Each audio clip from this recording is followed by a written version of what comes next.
Historically, social systems exist to facilitate babies becoming adults. That's the only reason they exist.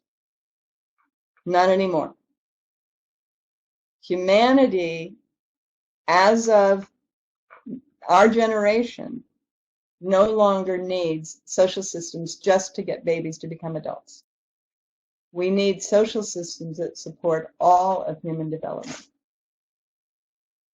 All right? The yoga system that was prevalent in India and Tibet is that, but it's only for those people who go on that path, just as the shamanic system in most indigenous cultures is that, but it's only for people who go on those paths. What appears to be happening as a result of this 6,000-year period of empire is that all of this is to be available to all beings. That rather than have 1% or 10% go through this experience, it's only going to be 1% or 10% that don't. That is probably the defining distinction between the emerging culture and the cultures in place throughout humanity's history and prehistory. And that's in part the gift of the very, very first things that happened when the empire was formed. Linear writing. Linear writing. There's a wonderful book called The Gift of the Jews, and it talks about how because a history of a people was written in linear fashion with a projected future, what was given us was a way of understanding progress, a way of seeing past moving through present into future. Previous to that point, and across virtually every culture, there is only the present in cycles. We get cycles and cycles and cycles, and no expectation of change. The Hopi myth comes close to that, and there are 2 or 3 other mythic structures that come close to that, but Hopi doesn't have tenses. It's all happening in the present, the language. So what I believe, 2 things happened as a result of the empire culture. One, we were united as a global humanity. Never happened in, as far as we know, in prehistory or history. And the other is, as global humanity, we recognize that all beings, all beings, and particularly human beings, need to be supported in developing and becoming who we truly are, developing all of our human capacities. And we've got some tools for doing that. So those are the result. That's what begins to happen as we begin to enter into these other consciousnesses, as we begin to create social systems that do that.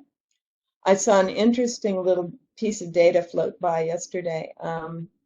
In the United States for the last 150 years, the dominant minority group has been African Americans, and they have been pretty much, as all dominant minority groups are in all empire cultures, been locked out of what is accessible to the dominant majority. Okay, and what I saw in a little factoid last night was over 100,000 African American families are homeschooling their kids. This is amazing. I mean, we're looking at only 3 or 4 times that many Anglo-Americans doing that, European Americans doing that. There's something incredible happening here. And it's, in large part, it's the internet. I know it's the internet that's made it possible. But, you know, something, human development is becoming a very important thing in our culture. And it's been hiding there. And that's part of what Oliver was saying about we're about to experience a paradigm shift in psychology.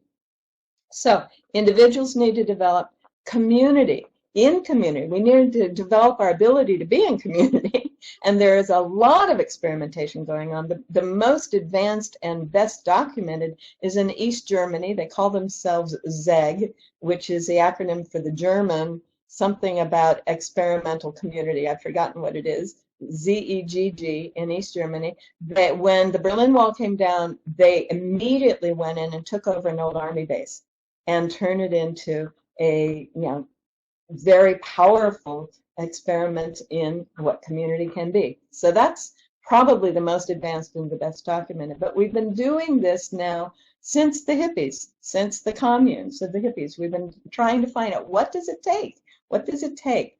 And we've been learning from the Quakers and the Shakers a little bit about that too. All right, human development as a planetary presence. This is just beginning to become clear.